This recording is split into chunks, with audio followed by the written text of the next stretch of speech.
Bonjour tout le monde, j'espère que vous allez bien et aujourd'hui on se retrouve pour enfin parler d'un sujet que j'évite depuis longtemps.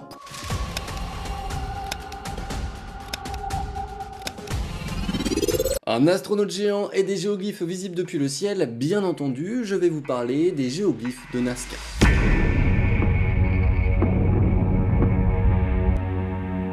Je suis vraiment très content de pouvoir enfin vous parler de ces fameux géoglyphes dont je vous parlais depuis des années sans vous mentir, mais il y a peu de temps j'ai découvert des nouveaux articles permettant d'avoir un peu plus de contenu pour essayer de réaliser une vidéo courte. Commençons d'abord par les Nazca, une civilisation datant de 200 avant JC, allant jusqu'à 600 après JC.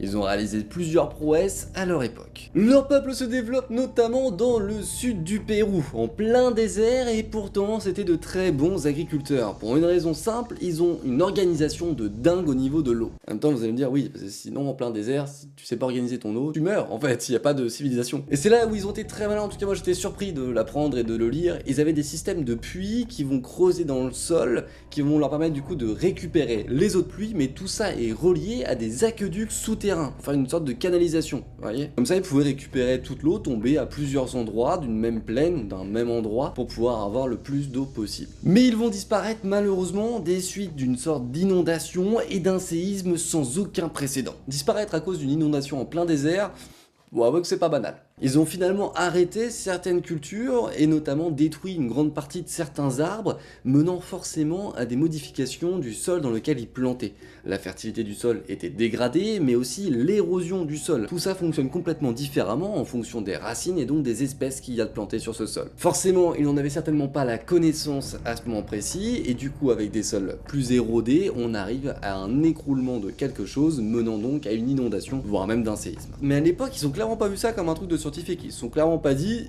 telle espèce n'est plus là, donc ça a fait s'écrouler les sols, donc on a eu une inondation. Pas du tout. À l'époque, ils ont cru que c'était la faute de leur dieu.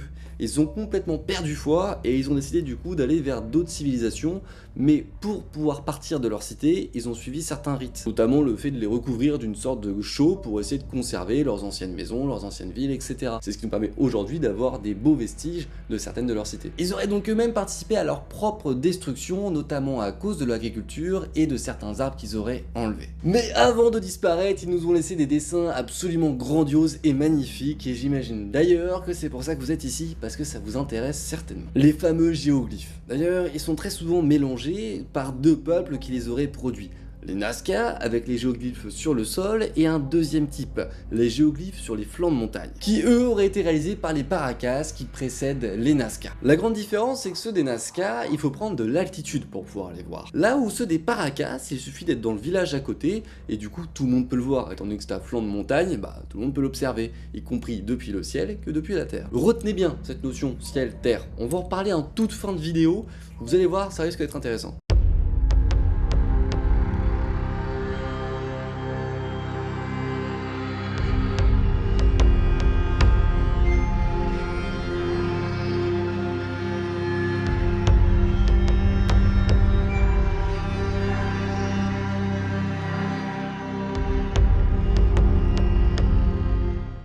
Pour ceux qui me connaissent depuis longtemps, vous savez à quel point j'apprécie l'art. Et là, en l'occurrence, on peut dire ce que l'on veut de ces dessins, moi je les trouve ultra beaux. Artistiquement, ça me paraît tellement intéressant. Mais aujourd'hui, c'est clairement pas l'art qui va nous intéresser. D'ailleurs, on va essayer de parler un petit peu plus des géoglyphes faits par les Nazca, mais pour qu'on ait tous les mêmes bases, je vais vous en montrer quelques-uns en photo et on en reparle après.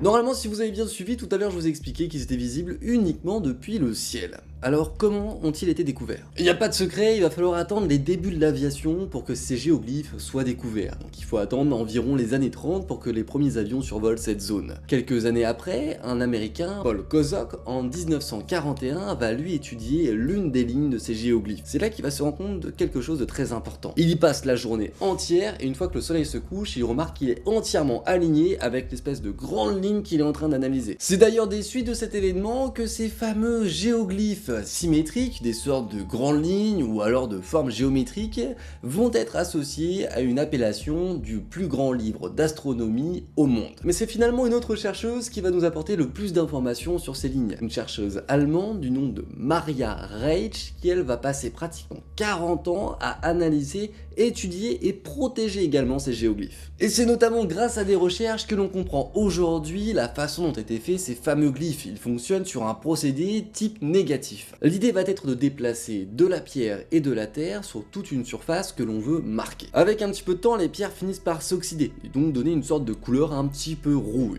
Il va falloir retirer toute cette couche de pierre sur 30 à 38 cm de profondeur en creusant pour obtenir un sable d'une couleur différente. À partir du moment où on a cette différence de teinte entre le sable en dehors du géoglyphe et celui à l'intérieur du géoglyphe constituant le géoglyphe, eh bien on peut réussir une lecture du dessin. Mais alors, à quoi servent-ils? Étaient-ils réellement liés à l'astronomie? Depuis les années 70, on sait que finalement ça n'aurait aucun lien astronomique, absolument aucun. L'idée de ces fameux symboles, de ces fameux géoglyphes, serait toujours liée avec soit un lieu de culte, soit avec la notion de l'eau. La théorie des chercheurs actuels se base sur le fait qu'on est dans une région où il y a à peu près 20 minutes d'eau par an, ce qui est quand même très faible. Et par conséquent, ils réaliseraient des rites par la création de ces fameux géoglyphes, menant donc à avoir des saisons de pluie plus importantes, et donc plus d'eau pour vivre simplement pour boire, ou même pour leur culture. Ce qui est également très intéressant, c'est la signification de certains dessins trouvés par les chercheurs. Les araignées seraient un signe de pluie, les colibris un signe de fertilité, et enfin les singes viendraient d'Amazonie, une région où la pluie est abondante. Je vous avoue qu'avant cette explication, je ne faisais absolument pas le lien entre par exemple un dessin de singe et le fait qu'il y ait de l'eau. Maintenant qu'on a quelques détails, bah forcément je suis beaucoup plus ouvert et ok avec les explications. Mais il en reste un où clairement on ne sait toujours pas aujourd'hui, celui qui est connu comme beaucoup, le dessin de l'astronome. Aujourd'hui on ne sait absolument pas ce qu'il veut dire ce dessin. Certains affirment que c'est pour de la fertilité, mais finalement on n'a aucune grande conviction, aucune grande preuve, et d'autres iront même jusqu'à dire beaucoup plus important, notamment grâce à la théorie des anciens astronautes. Cette théorie indique que ce fameux grand astronaute ne serait ni plus ni moins qu'un alien, un jour descendu sur Terre, et donc pris pour un dieu par les nazis, car ils auraient simplement aimé le redessiner pour lui faire une sorte d'hommage. Mais cette théorie est sacrément bancale sur plein de points. Là je ne parle pas du dessin d'astronaute, mais bel et bien de la théorie des anciens astronautes qui viendrait décrire ça de ce fameux dessin d'astronaute. Cette théorie elle est bancale sur énormément de points, et si ça vous intéresse, j'ai déjà fait une vidéo sur le sujet. Pour finir, je vous partage juste une petite expérience de réflexion que j'ai pu avoir avec un ami. Ok, c'était absolument pas prévu, mais on s'est appelé très peu de temps avant que je tourne cette vidéo, par conséquent j'ai des choses à vous dire. Plusieurs fois dans la vidéo, je vous ai signalé là, une première chose, le lien entre ciel et terre, et également du coup l'idée de communication avec une vie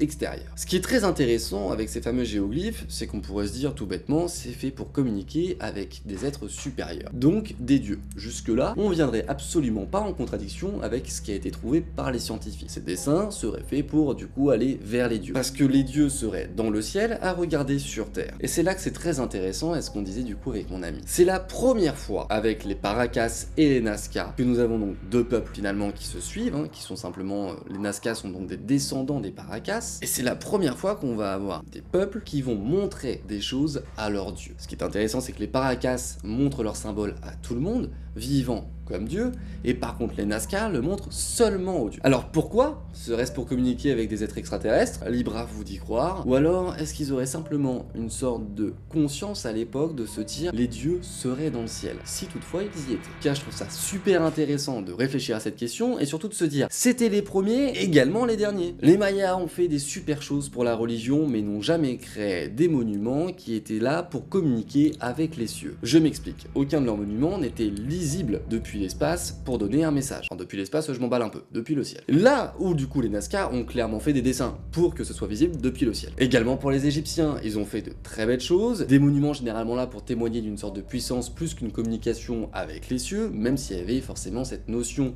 de vouloir se rapprocher du royaume des morts. Et également du coup en Chine, où là on va avoir encore d'autres choses, d'autres bâtiments, d'autres cultures, d'autres croyances, mais toujours pas dans une idée de pouvoir montrer quelque chose sur Terre pour que ça touche le ciel. En fait, j'ai pas grand chose de plus à dire à ça, c'est juste un constat qu'on a fait au téléphone, qui nous a tous les deux extrêmement intéressés. On veut bien y mettre un caractère religieux à l'époque de leur dieu et de ses dessins, pourquoi pas, donc de certains rites, aucun problème. Néanmoins, ce qu'on met en évidence, c'est que c'est la première fois à nos connaissances, et surtout la dernière fois à nos connaissances encore une fois, que l'on remarque des dessins faits pour les dieux, qui sont du coup placés dans le ciel et qui doivent regarder sur Terre. Voilà, c'est tout pour moi, j'espère que cette vidéo vous aura plu. Si c'est le cas, n'hésitez surtout pas à me le dire en commentaire, vous savez à quel point ça me soutient et ça me fait plaisir. Et puis je vous dis à très bientôt pour une nouvelle vidéo, ciao tout le monde, bye.